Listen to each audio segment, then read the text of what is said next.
Today's episode is brought to you by our dedicated supporters on Patreon. If you enjoy the show, please help support us by leaving a review or comment, following us on our Twitter, or sharing the show with your friends and family.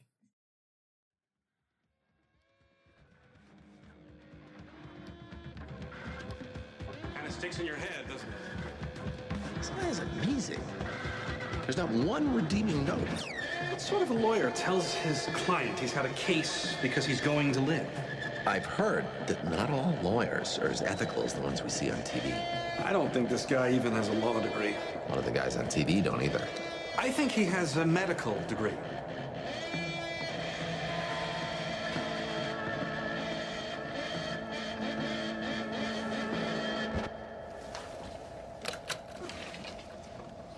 It directly affects my bottom line.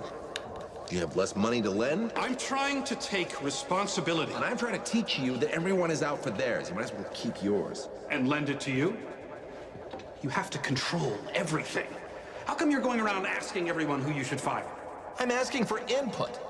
I thought you would have admired the humility. You like games because you can control them. God, I'm gonna put the record back You on. like what's interesting, never mind if it's real or good. You wanna know why you offered that guy $6,000? Life just happens, and that scares the hell out of think you. you can cure pain. You think you can avoid You pain. think you're responsible for every failure, every patient's boring life, every friend screwed I don't up? want to face it any more than my patient does.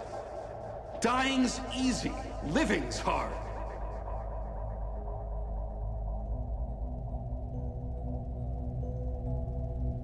Good evening, and welcome to Scrying, an official spin-off series from the Into the Night podcast. I'm your host, Nick, and thank you for listening. Charles Lutwidge Dodgson, better known by his pen name Lewis Carroll, the author of Alice in Wonderland and its sequel Through the Looking Glass, once wrote, quote, "Every story has a moral, you just have to be clever enough to find it," end quote. In tonight's episode, I like to explore the themes and lessons that can be derived from the Five Nights at Freddy's novels.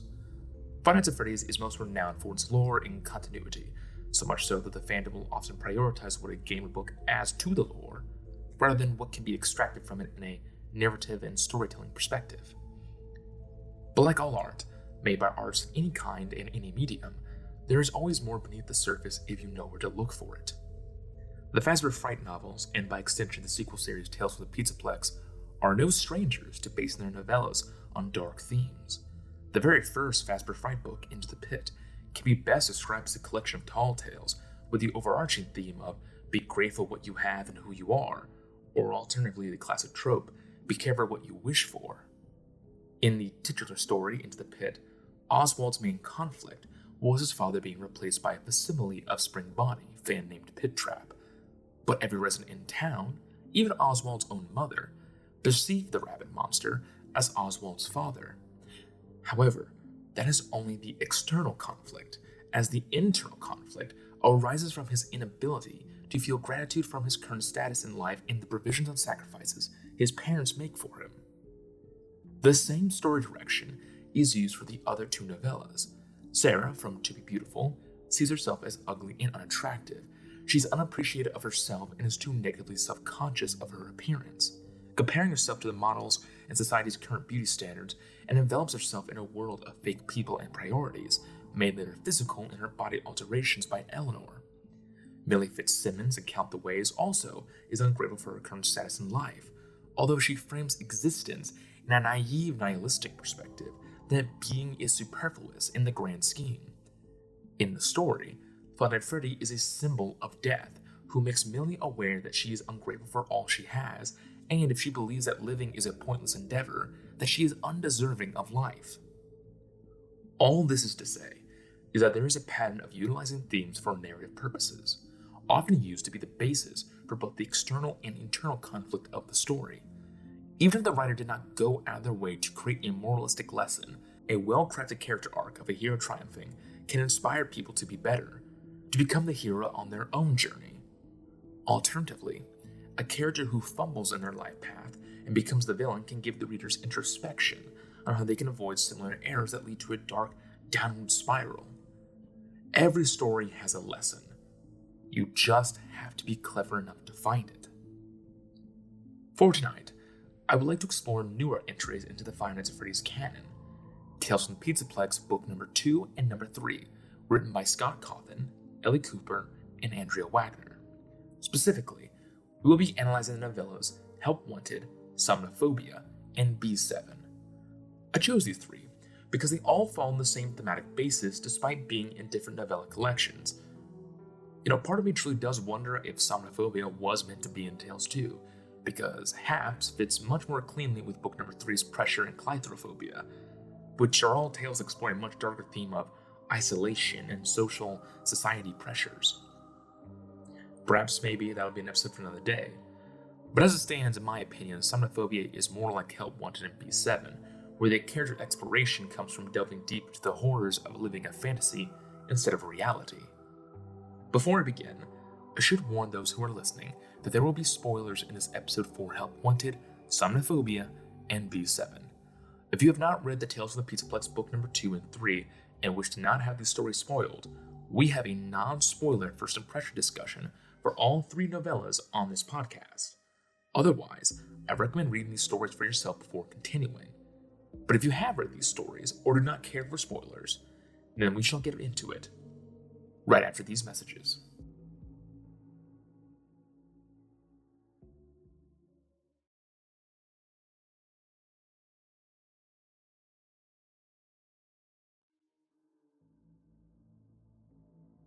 What does it mean to be alive? From a purely logical standpoint, it can be described as having a beating heart and a working brain. From a more philosophical point of view, it could be seen as having a conscience or a sense of self with an understanding of the ramifications of death.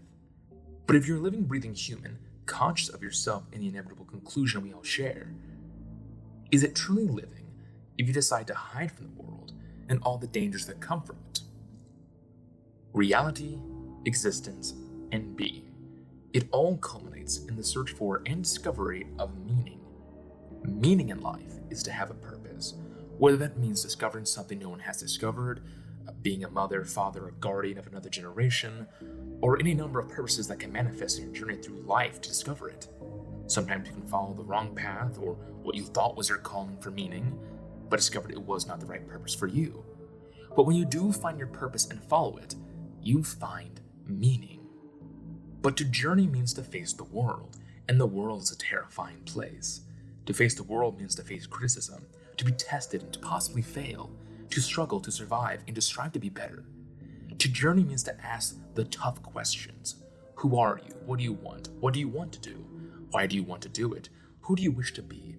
Are you choosing what is right? Are you choosing what is expedient or easy? Are you following your own path? Or are you following the path someone has chosen for you, other than yourself? But the most important question, and the question that solidifies every question from before, is, are you lying to yourself? Are you lying about your situation? Are you lying about your wants and desires? Are you lying about your beliefs? Are you denying the truth that contradicts your perception, that cannot coexist with your worldview? When faced with a trial of life, telling a small lie or telling the truth are not two different choices. There are different pathways through life, two different methodologies of existence. We all know the better way to exist, to tell the truth, but more often we choose to lie. Why is it so easy to lie to ourselves and to others? Because it's an expedient solution. We as humans lie because it's easy, not because it is correct or the most beneficial solution. It's easier to live in a lie, to live in a dream state of existence, to live in a non-reality, to play pretend, rather than fully perceive the consequences of our actions and the impact we have on the world around us. To tie this into Five Nights at Freddy's, Phasma Entertainment is one of the most ignorantly run, corrupt businesses ever written in fiction. Their slogan, where fantasy and fun come to life, is the perfect ironic statement for such a delusional mindset of operating a business. To an almost cartoonish degree of selfishness and greed, Phasma Entertainment will lie, cheat, steal, and in later years kill in order to get what they want. A thriving business where they believe they can take maximum profit without any form of responsibility to themselves and their patrons. As a result of their knowing negligence, almost every single time they try to operate their business with this mindset, it inevitably crumbles. Because the veneer of a fantasy can only support so much before it crumbles, leaving behind only a mess of wasted time and shattered dreams. While we have seen this story play out from a business perspective, Scott, in the latest stories of Tales from the Pizzaplex, may have written a journey to showcase how horrifying living in a fantasy can be, showcase the journey of the appeal in choosing to live in a fantasy, the addiction of running away from reality, and the pain and suffering you and those around you endure when you partake in a fantasy.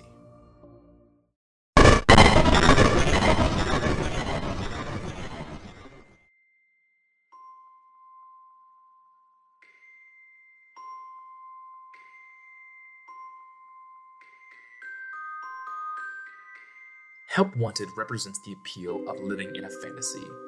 Steve Snodgrass, the POV character of Help Wanted, is well known for being a caricature of the creator of Five Nights at Freddy's, Scott Cawthon himself. However, there is more significance to that decision beyond making a fun reference or debunking a theory on a past game being decanonized by a one-off joke in the FNaF VR game of the same name. Steve Snodgrass is a man in his late 40s or early 50s who graduated from a public college and earned a degree in digital arts that has only led him to a career of cleaning toilets and stocking shelves. Underappreciated and unseen due to a younger generation with much more impressive degrees overshadowing him, he has no immediate family he is connected to, only one close co-worker whom he can call a friend, and an online relationship with a woman he has met in person a total of 2 times. This is the core of the character of Steve Snodgrass. He is an everyman. In literature, an everyman is described as a character that represents ordinary people, occasionally and including the readers themselves. Scott Cawthon is a man who had never predicted a simple horror game would create an entertainment empire. Both characters are similar creative artists with ambitions, but are still down-to-earth average human beings. Steve more so considering how Scott caught a break and struck lightning through Five Nights at Freddy's, where Steve is still storm chasing. From a nihilistic perspective, Steve is nothing special, a man amongst an untold million other men suffering through an unfair and terrible existence.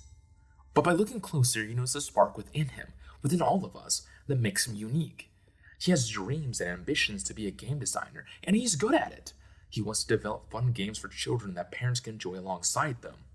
This is rooted in his own desire to start a family of his own, to be married to a kind and wonderful woman, and to provide for her and their children. He has a clear goal in life, and while that pathway may be an arduous one, filled with underappreciated hard work, he's found a calling and a purpose that gives him meaning to push onwards, which in turn gives him the energy and positive mental attitude to appreciate himself and the life he has been given. We are all, at one point or another in our lives, Steve Snodgrass. We have motivation, ambition, and aspirations, and while our goals and dreams may change, our desires to find our purpose and meaning in our lives has not been tainted. But the true test in life isn't getting through it. It's not becoming corrupted along the way. One day, Steve is approached by a man who works as a talent acquisition employee for a company called Fazbear Entertainment.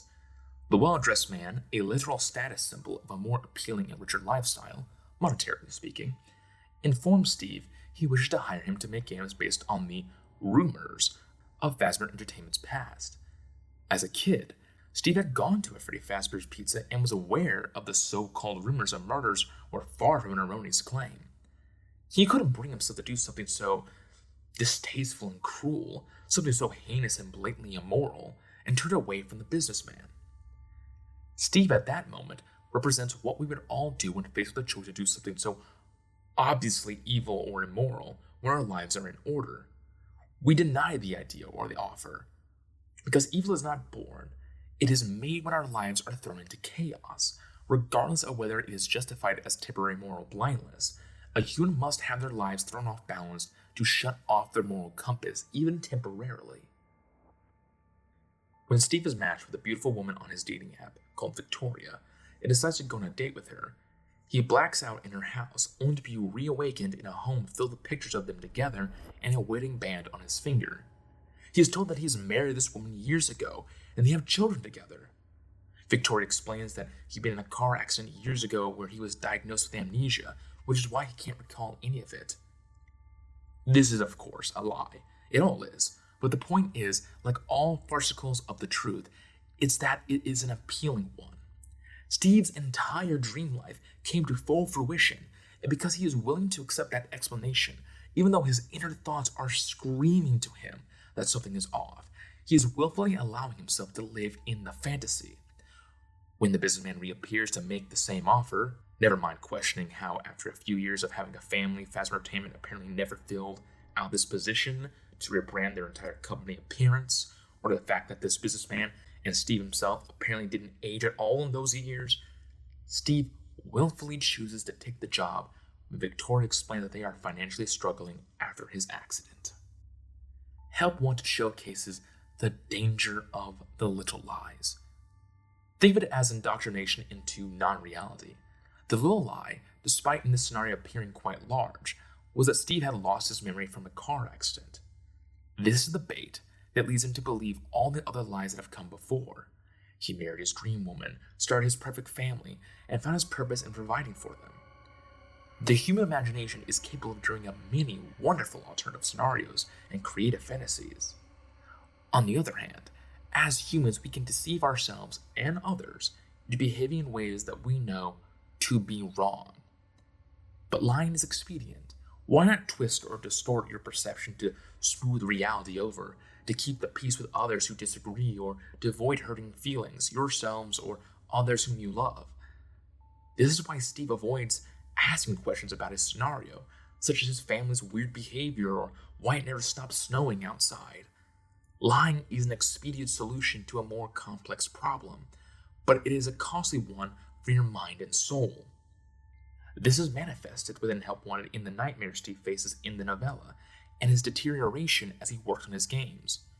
When humans act out a lie, when they do something their internal moral compass knows to be wrong, they die a little inside. It produces the same effect on the mind and soul that a drop of poison would have in the human body. It weakens, it gets sick, and it starts to suffer. The biggest lie are composed of a collection of small lies, the smaller of which is where the biggest one starts. The story begins with Steve being married to the woman of his dreams, and then evolved into a lie about a car accident causing him to lose all memory of the family he started, the children he had, and the work he put into it. For that is the true corruption of lies, misconstruing that your achievements and the end goal are more important than the effort put into reaching them. The horror from Help Wanted isn't the illusion disc or Phasma Entertainment's nefarious plot, it is the human capacity of willful blindness. When the facade of lies in the fantasy a human lives in crumbles, the innate desire to keep the lie alive begins to lead to self-harm and a meaningless existence. This is made physical in how weary and sick Steve progressively becomes throughout the story through his long work hours and night terrors. Ultimately, Steve discovers that everything around him is a lie, but before he can make an escape, he is contacted by a voice on his bedside radio, a voice that is described as a familiar and tempting voice. It speaks, quote, "Do you remember when you lived alone in your sad little apartment, working for a minimum wage, trying unsuccessfully to get a game off the ground? Do you remember when dinner was a microwave burrito you ate alone and how sometimes you'd be so lonely you'd go to the bodega and buy something random just so you could make chit-chat with the cashier? Now think how happy you've been since you came here. No one had ever had a nicer, more beautiful wife than Victoria. And your adorable kids. You always wanted to be a dad, and isn't it great? Everything you felt for your wife and kids, it was as real as it gets. You just have to give yourself permission to be happy." End quote. The evilest part of that line to me was the final sentence. You just have to give yourself permission to be happy. Believe in the lie. Isn't it happier to live life willfully blind? Not to do what is fulfilling or what has purpose, but to do what makes you happiest and satisfied in the moment. Ignore what you already know to be true and hide away the consequences from your actions. All it takes is one more line, as the voice in the radio says. He tells Steve, quote, "Make your own reality and make it beautiful," end quote.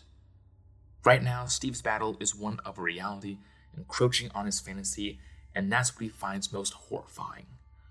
All he has to do is press a button, and the lie reappears unchanged. A small price to pay to not return to a reality far messier and harsher than his perfect fantasy. Steve unfortunately succumbs to the temptation and reactivates the device that causes perfect fantasy to re-emerge. When he sees Victoria again, despite knowing her to be unreal, he rushes to her and embraces her and presses his lip against her own. And the happiness he feels is so overwhelming that he cannot feel his heart literally being stabbed in the back.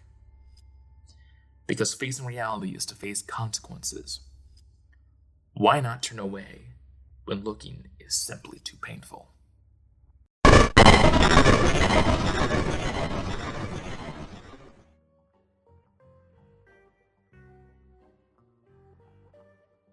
Somniphobia represents the psychological addiction to living in a fantasy. Somniphobia's story is most well known for being analogous to addicted drugs and their devastating effects on the human psyche. The POV character, Sam Barker, is an average student in high school who rarely tries new things and has a very little in terms of excitement in his life. During his best friend's birthday party at the brand new Freddy Fazbear's Pizzaplex, they save up to buy a strange educational device known as Moondrop's Dreamsphere. The Dreamsphere hypnotizes people, causing them to see things written down on paper manifest into pictures. Hence why students can use it for educational purposes, as they can read their textbooks quickly and have the information become more easily recalled from their subconscious. However, the illusion of the Dreamsphere creates is an almost hallucinogenic description of how it alters Sam's and his friends' perception and behavior.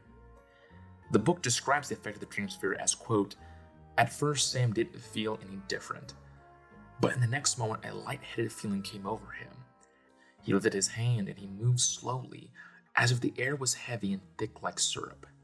He was aware of his friends, but they seemed far away, as if the room had stretched really wide. Words began to float off the notebooks and into the air around them. The notes transformed from words and numbers into pictures that surrounded them. The ceiling faded away and was replaced by a blue sky and bright, shining sun. They were standing on sand dunes with the pyramids of Giza nearby. The sun beat down on them and the heat was scorching." End quote. The Dreamsphere's packaging recommends that the sphere be only used for 10 minutes a day. Sam, however, becomes curious as to what will occur if he goes over the limit. What he discovers is that if he does go beyond the 10-minute threshold, the Dreamsphere will probe deeper into his subconscious and begin to pull memories of his past. In the case of Sam, these memories are of his dead father, taken away early in life from a motorcycle accident. At first, these memories are warm and welcoming, as they remind him of the father he loved dear. He even looked through his old things with his mother, happy to recollect fond memories. The next day, when Sam uses the Dreamsphere, he sets the timer to 20 minutes. After learning more about his studies in health and science, he experiences a family road trip to an amusement park and the zoo, along with a picnic on the beach and a family movie night.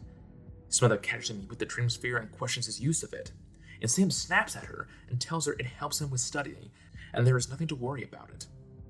That night he has trouble sleeping, and he has to fight the urge to turn on the Dreamsphere. The next day, Sam feels disconnected and has a hard time focusing. He becomes easily aggravated and detached, snapping at his friends and becoming argumentative against them. With everything reminding him of the Dreamsphere, he jogs home and uses it again for another 20 minutes.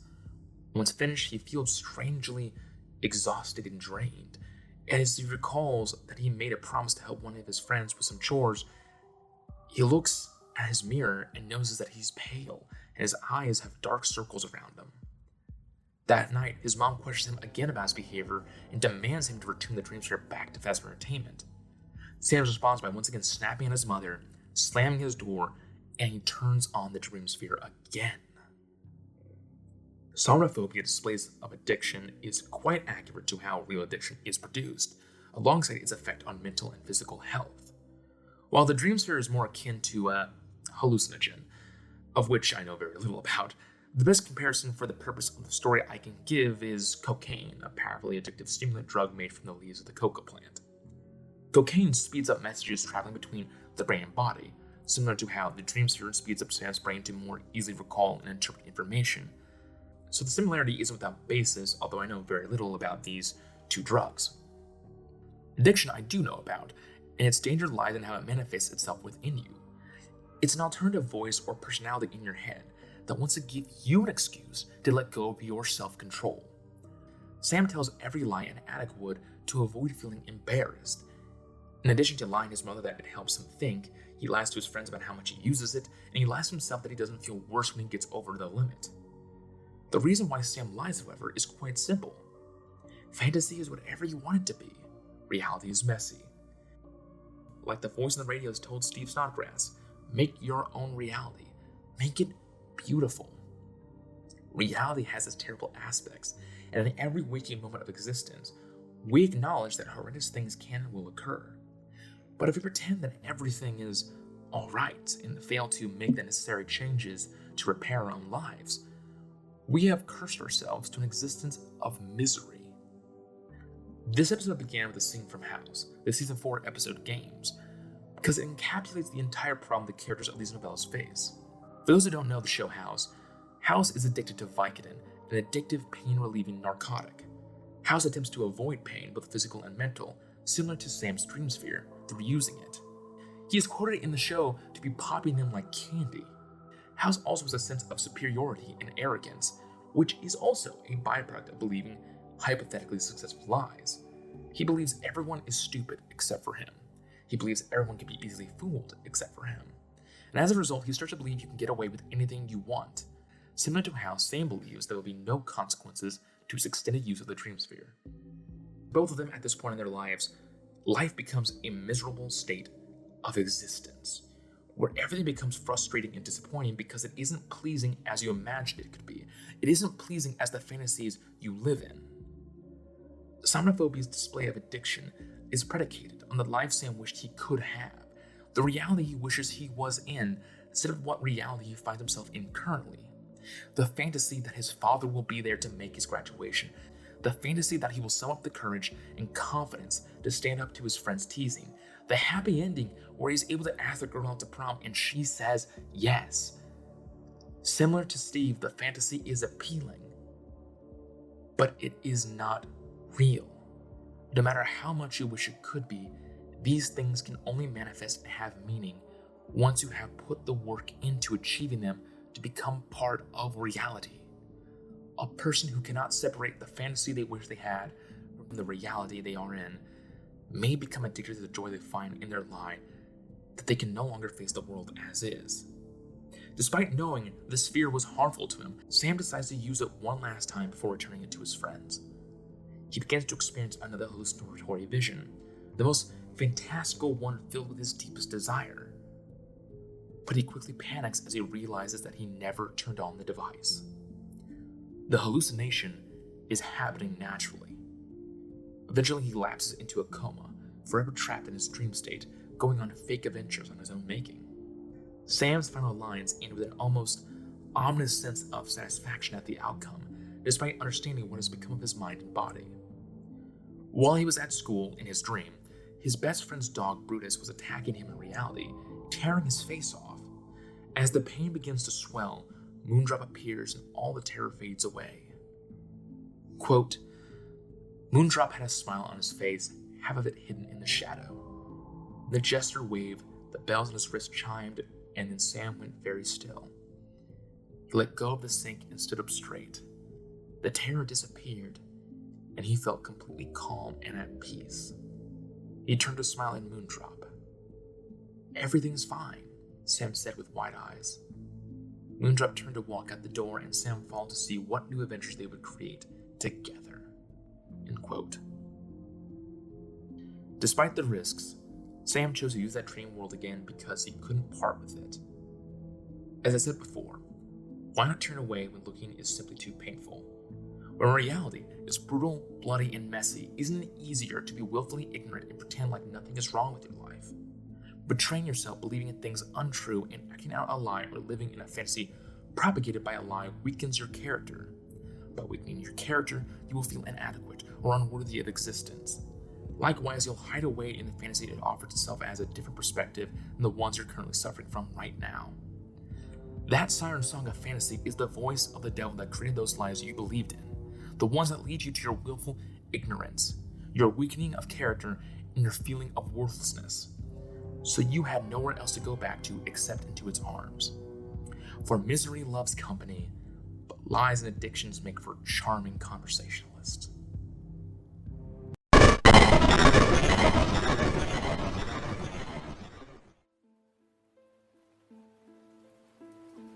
B7 represents the horrors that humans inflict on themselves by living a fantasy.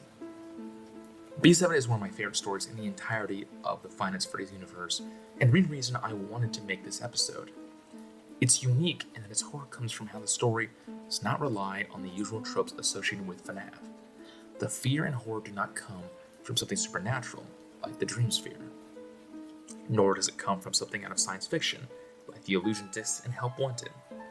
The story is down to earth, and only briefly alludes to it taking place in the world of Five Nights at Freddy's, which I believe to be intentional, both because the story's horror is premised on how we as humans can hurt ourselves and others without acknowledging the pain, but also a final conclusion to the dark moral theme of rejecting the world and reality. A story like this could not be misconstrued or fabricated through a supernatural lens. The horror needed to be authentic, and for that reason, it needed to be real. The story follows Billy, a 5-year-old boy who likes to watch the show Freddy and Friends. When he was 3, he experienced a medical emergency that made him isolated from his family for a period of time. But now, while watching the show as 5 years old, he started to like the idea of being a big animatronic, as they're strong and don't feel bad things like people do. During a commercial for Freddy Fazbear's Pizzeria, he started to act like an animatronic, and his parents laughed and humored him. The next day, he pushes one of his friends for calling his behavior stupid and gets put into timeout, because he's still acting like a robot. He sings the entire time since he wasn't turned off by the teacher. This continues for weeks, then a few months, then a few years. The horror in this story comes from how much pain Billy inflicts on himself and on his family through his delusion. And make no mistake, Billy is suffering from a delusional state. Billy's mental state and his mother's unending wealth of kindness become the makers of a ticking time bomb that we all know will go off. Billy begins by drinking oil because he knows that's what robots drink, obviously. He sleeps in a basement on a steel table, as robots don't sleep in beds. He additionally only wears plain gray and black clothes, and only eats food that is also white. Something about how robots are unable to digest color, I don't know. His father, after 4 years of playing pretend in his son's fantasy, watches in horror as his son becomes more antisocial to students and other kids. He sees his mental health fully deteriorate and is super stressed out and has to watch his wife endure that same stress. He wants to make the decision to institutionalize him so he can get professional help. Billy's mother will not allow it, as she doesn't want to let her baby boy go. But his father can't simply watch his family, the love of his life, and his beloved son, slowly waste away in misery and suffering. So he decides to leave. The story is primarily told through Billy's point of view, and his vision and description of himself and the events around him is the very definition of willful blindness. It's subtle, but it can be summarized as a cascade of easy rationalizations. He is a robot, Billy states, so his mother asks how he can grow and get bigger like a human boy. His answer? He is a very advanced robot, therefore he is capable of doing that. Willful blindness is the refusal to acknowledge something that you should know or could know. To rationalize the pain you're feeling isn't there. There's no skeleton in the closet or no gorilla walking through the group of students. Or to pretend that your mother's death doesn't hurt like hell. Near the end of the second act of B7, when Billy reaches adulthood, still fully believing he is a robot, his mother commits suicide. Billy displays no emotions and calmly calls the police, because to him a robot cannot display emotion, so he cannot be sad that his mother is dead. When lies get big enough, they corrupt the world. As I said before, it all begins with the little lies. But these lies are followed by a distorted way of thinking to rationalize the lies. To avoid the shame the lies produce, create a few more lies to cover up the consequences of that distorted viewpoint, then rationalize those lies from a more skewed perspective. Soon the process becomes a self-fulfilling automated process of lies and misery, until it will all eventually crumble down as actions predicated on falsehoods always fail to produce the intended result. A year after his mother died, Billy experiences cognitive dissonance. He believes he's an animatronic, but still feels human-like sensations.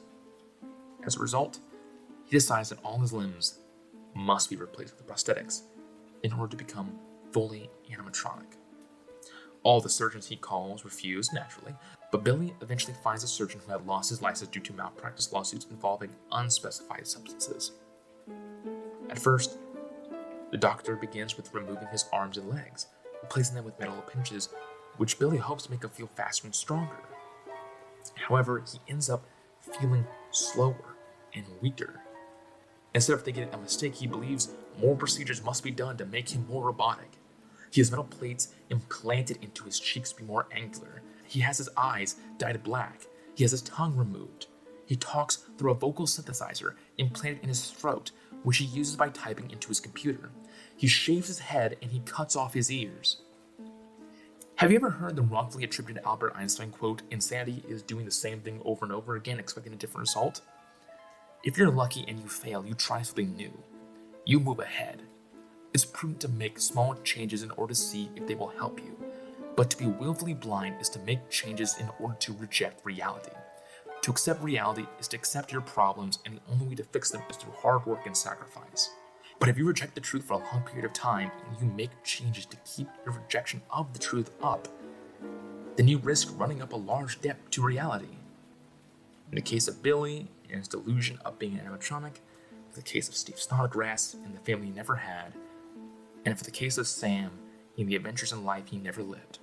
All these fantasies, all these lies, all these illusions, they are all stories they tell themselves to make themselves feel better. A momentary period of bliss to smooth over reality and to become willfully blind to their problems. The thing about stories is, they all have endings. On Billy's 21st birthday, Billy, now referring to himself as B7, looks in the mirror and is tormented by the sudden realization that he is not actually an animatronic. It has completely ruined his life. The flood of repressed emotions and feelings overwhelm Billy, and he lets out a huge wail. When he calls the doctor to ask the procedure can be undone, the doctor apologizes and wishes him good luck. He contemplates a moment before walking to a junkyard in the middle of the night, through an opening in the fence, and he gets inside and falls asleep in an old station wagon. When he wakes up the next morning to vibrations, he sees the car he's in is heading towards a compactor. Before anyone can see him, he hides and waits to be crushed. Despite his excruciating pain, Billy feels happy, as the blood reminds him of his true self.